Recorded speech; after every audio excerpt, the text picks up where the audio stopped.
Hello दोस्तों, rankers view में आप लोगों का स्वागत है। और अभी हम आप लोगों के सामने उपस्थित हुए हैं, उसका मुख्य मकसद है ऑडिटर एग्ज़ाम के संदर्भ में बहुत सारे लड़कों का सवाल था कि सर कटअप क्या जाएगा। देखिए, इस संदर्भ में जो है प्रश्न की प्रवृत्ति बीपीएससी के द्वारा बदली गई है और ख़ास करके इस बार देखा गया है कि जो प्रश्न थे वो तथ्यात्मक ज़्यादा थे और ख़ास करके जो आंकड़े पूछे गए हैं वो पुराने आंकड़े पूछे गए हैं। जो है कि अगर 2011 के जनगणना के आंकड़े को देखें तो प्रोविजनल आंकड़ा दिया गया है और जो कि विकल्प में सही भी है, लेकिन इसके साथ इनमें से कोई नहीं जोड़ा गया है। तो ऐसे में अगर फाइनल आंकड़ा देखा जाए 11 का तो कोई भी विकल्प इसमें से सही नहीं माना जाएगा और इस तरह से विकल्प ई का जो है कि चांस बढ़ जाता है। इस तरह से बहुत सारे ऐसे सवाल हैं जैसे लिंगानुपात के सवाल, साक्षरता दर के सवाल, तो ऐसे प्रश्न की प्रवृत्ति भी रही है। और साथ में जो प्रश्न हैं वो तथ्यात्मक अधिक हैं, जिसके कारण जो है कि कटअप तथ्यात्मक प्रश्न में जो है कि ऐसे भी कम जाता है। और अगर नेचर देखें प्रश्न का तो पहले की तुलना में जो है कि काफ़ी कठिन स्तर के प्रश्न भी पूछे गए हैं और इसमें प्रतिस्पर्धा भी सीमित लोगों की थी। कुछ खास विषय वाले ही इसमें प्रतिस्पर्धी भाग लिए हैं और उपस्थिति का जो प्रतिशत है वो लगभग 53% के आसपास है। तो ये विभिन्न फैक्टर है जिसके आधार पर हम लोग कटअप का एनालिसिस करते हैं और इसमें हम लोग पाते हैं कि जो प्रश्न का स्तर है, लड़कों की उपस्थिति है और प्रश्नों का जो कठिनाई का स्तर है, उस सभी को ध्यान में रखते हुए जो है कि कटअप आपका 90 से लेकर 94 हो सकता है। और जिन लोगों का 90 प्लस स्कोर है वो निश्चित रूप से आसान्वित रहें और मुख्य परीक्षा की तैयारी करें।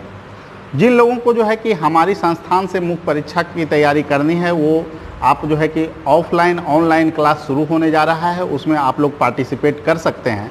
और साथ में ही एक यूनिक जो है हम लोग का कार्यक्रम होता है जिसमें कि बहुत सारे लड़के 65वीं में 64वीं में लाभान्वित हुए और सफल भी हुए हैं। तो वो कार्यक्रम भी आपका शुरू हो रहा है। वो नियमित प्रश्न लेखन कार्यक्रम है जिसके तहत आप जुड़ सकते हैं। उसमें खास करके ऑडिटर एग्ज़ाम को ध्यान में रखते हुए हम लोग इकोनॉमिक्स खंड को शुरू कर रहे हैं, जिससे एक फ़ायदा ये होगा कि आपका इकोनॉमिक्स का जो सब्जेक्ट होता है उसका सेकेंड पेपर आप लोग आसानी से तैयार कर सकते हैं। और ख़ास करके जीएस के विभिन्न पहलू का जो है उसमें तैयारी करवाया जाएगा और करेंट का प्रश्न जो है आपको प्रत्येक सप्ताह में एक क्वेश्चन आपको दिया जाएगा और जैसे ही इकोनॉमिक्स ख़त्म होगा उसी ढंग से पॉलिटी उसमें आएगा, फिर करेंट आएगा, साइंस टेक आएगा। ये सभी जो है प्रश्न जो आपको जनरल स्टडीज़ में पूछे जाते हैं सभी खंड को आपको तैयार कराया जाता है। उसके बाद फिर आपको फाइनल टेस्ट लिया जाएगा। फाइनल टेस्ट की संख्या 8 होगी। तो इस ढंग से आपको पूरी तैयारी रणनीति के साथ करवाई जाएगी। जो दूर दराज के बच्चे हैं, जो पटना से आउट ऑफ पटना हैं या फिर पटना में भी हैं, तो ऑफलाइन ऑनलाइन दोनों ये सुविधा आप लोगों के लिए उपलब्ध है। और ख़ास करके ऑडिटर एग्ज़ाम के जो छात्र हैं, प्रतिस्पर्धी हैं, वो सभी इसमें भाग ले सकते हैं। और हम लोगों का जो मकसद रहता है कि कहीं ना कहीं लड़कों को जो कठिनाई होती है, एकाएक अगर आप तैयारी कर रहे हैं और एकाएक अगर आप टेस्ट देना शुरू करते हैं तो आप पाएंगे कि उतनी गुणवत्ता नहीं रह पाती है। तो इसीलिए यह जो है कार्यक्रम बहुत महत्वपूर्ण हो जाता है। इसमें आपको डेली एक क्वेश्चन लिखने का अभ्यास करवाया जाएगा और उसमें गुणवत्ता की कसौटी पर आप कितना खड़ा उतरे हैं इसका भी मूल्यांकन होगा।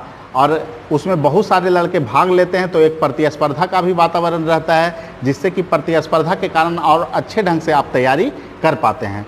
तो निश्चित रूप से आप लोगों को इस कार्यक्रम से जुड़ना चाहिए और सभी लोगों को शुभकामना जो ऑडिटर का एग्ज़ाम दिए हैं, जिनका भी 90 से 94 स्कोर है। निश्चित रूप से आप लोगों का सिलेक्शन होने जा रहा है, कहीं से भी इसमें किंतु परंतु का बात नहीं है। और सभी लोगों को धन्यवाद। फिर मिलेगा अगले वीडियो।